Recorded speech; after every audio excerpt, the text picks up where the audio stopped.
unbeaten fighters and major performers. I can't tell you how excited I am about this.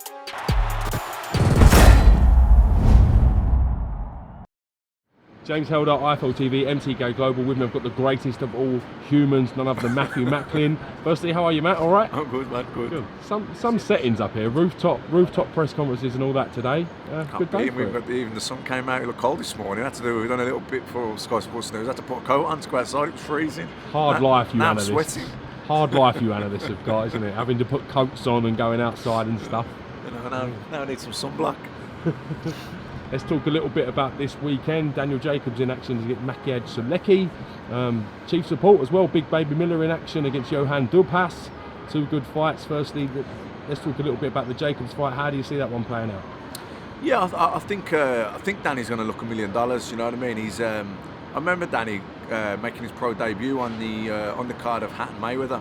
Obviously, I was over there with Ricky Hatton. I worked his corner with Billy Graham that night. And so we were around the whole build-up and everything, and Golden were really kind of making a big deal out of Danny Jacobs making his pro debut, that he had great amateur pedigree and real talent. He was signed with Al Heyman, and I followed his career from that point on. He was very much kind of being groomed for superstardom. Then he lost that fight against Dmitry Pirog. His nan died that week, and I think also in America people totally underestimated Dmitry Pirog, who was a really good fighter. And he knocked Danny Jacobs out, I think, in the 5th round. Came back from it, then he got the cancer. It was a couple of years out. What a story, come back from cancer, and what a gentleman he is, a real nice fella.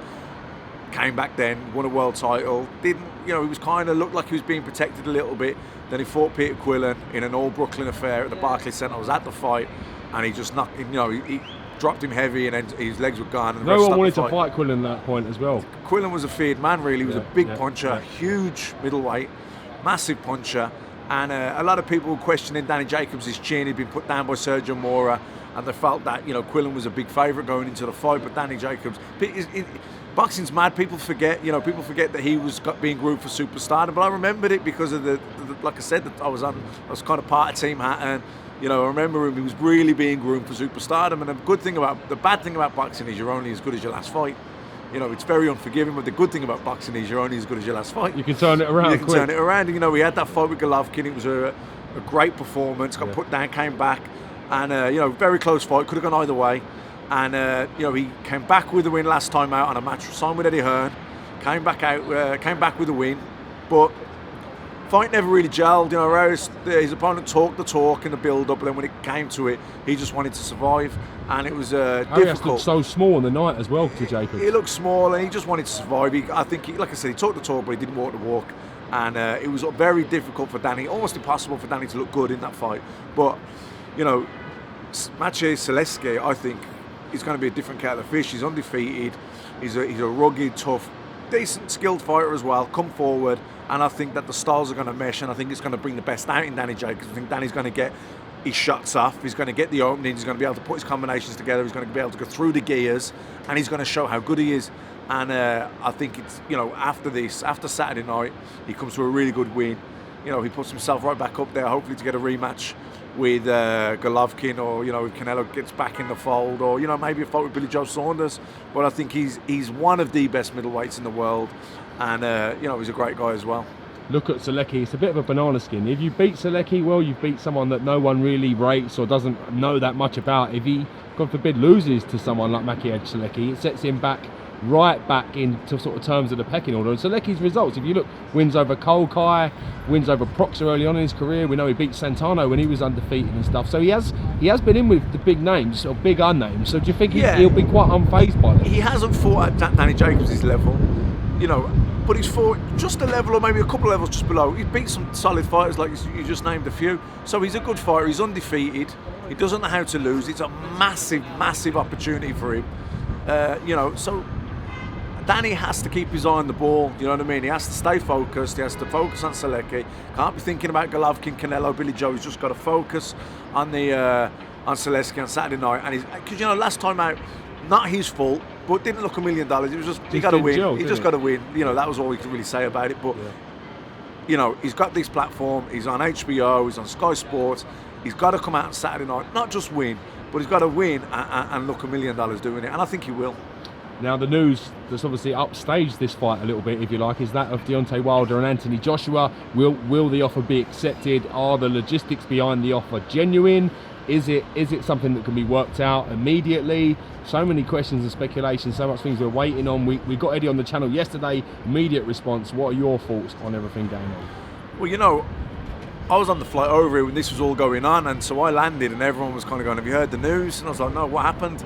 So, you know, it's exciting. You know, Wilder, Joshua's the fight everyone wants to see. I mean, I was thinking about Baby Miller on the flight over, thinking, you know, this is going to be the next, for me, he was the front runner. He was going to get the fight with Joshua next. So I was thinking, you know, it'd be good to see him live in the flesh, engage his power and his speed and his strength a little bit more up close as opposed to on the television. But, you know, seemingly now, this is just kind of almost stole the thunder a little bit about this fight. We have to be honest, it has. But I think that, you know, Wilder Joshua's the fight everyone wants to see. You know, Miller, he'll have to wait, won't he? Because I think now, you know, Shelley Finkel, Al Heyman, they're offering $50 million.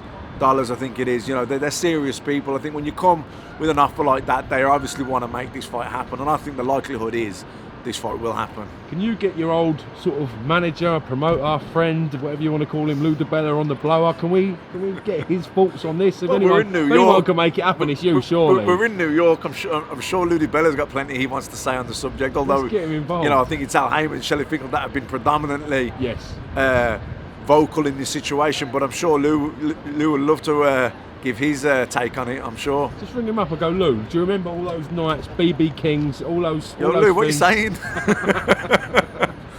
He's answering the phone now. It's got to happen though, isn't it? I think so. You know, surely. like they're, you know, you got a lot of serious people involved, haven't you? Shelley Finkel, Al Heyman, $50 million, it's a lot of money. And, you know, anyone can offer anything they want. It doesn't mean they can carry, they're going to come through with it, but they're the kind of people, if they make that offer, they've thought long and hard about it. They've covered all bases, and they're coming with a serious offer. They're not time wasters. They're not messers. They're serious people. So, and it's a lot of money we're talking about. So I think that it stands a very good chance that this fight gets made. Add into the mix Tyson Fury as well. His return. No doubt he'll have his thoughts on this whole situation. Is he a few fights away from being able to be spoke about in that breath with the likes of Wilder and Joshua, in your opinion, or should the big man be respected from his achievements in Dusseldorf? No, I think the big man should be respected regardless, and because of his you know, you're as good as your last fight. His last fight was a vintage performance against Vladimir Klitschko. You know, clearly outboxed him, put on a great performance. So yeah, he has to be factored in. Although I do think he probably is one or two fights away from being in that mix, because, you know, he's been out the ring a while, he put on a lot of weight. He does need to come back, shake that rust, get his eye back in there, get his name back up there as well. But I'll tell you now, I think if Tyson Fury can get back to where he was for the Klitschko fight, I think Tyson Fury may just be the best heavyweight in the world. Certainly the most skillful for me, most versatile. How big, we're talking about Wilder, Joshua, how big could Fury Wilder or Fury Joshua be potentially in the future? Things just get bigger, don't they? You know, Wilder and Joshua, that'll probably be the biggest heavyweight fight of all time, certainly money-wise anyway. You know, because Tyson Lewis was big, but I think this is even more money they're talking about. And it also, you kind of factor in that Tyson and Lewis were both well past it. That fight was past its sell-by date, you know what I mean? It was still a huge fight, but it was past its sell-by date. But you've got Wilder and Joshua, two undefeated, massive punchers in their physical prime. You know, for me, it's the biggest heavyweight of all time. But then Tyson Fury, who's probably the most colourful character in boxing, full stop, gets you know, the lineal champion, which he is, undefeated, gets back with a couple of wins. That'd be a bigger fight even again. Heavyweight boxing and boxing in general is in a great place. We're looking forward to the weigh-in. Matthew Macklin, thank you very much from Twilight TV. We'll catch you soon. Thank you. 3 rounds, 3 minutes, 3 fights. Unbeaten fighters and major performance. I can't tell you how excited I am about this.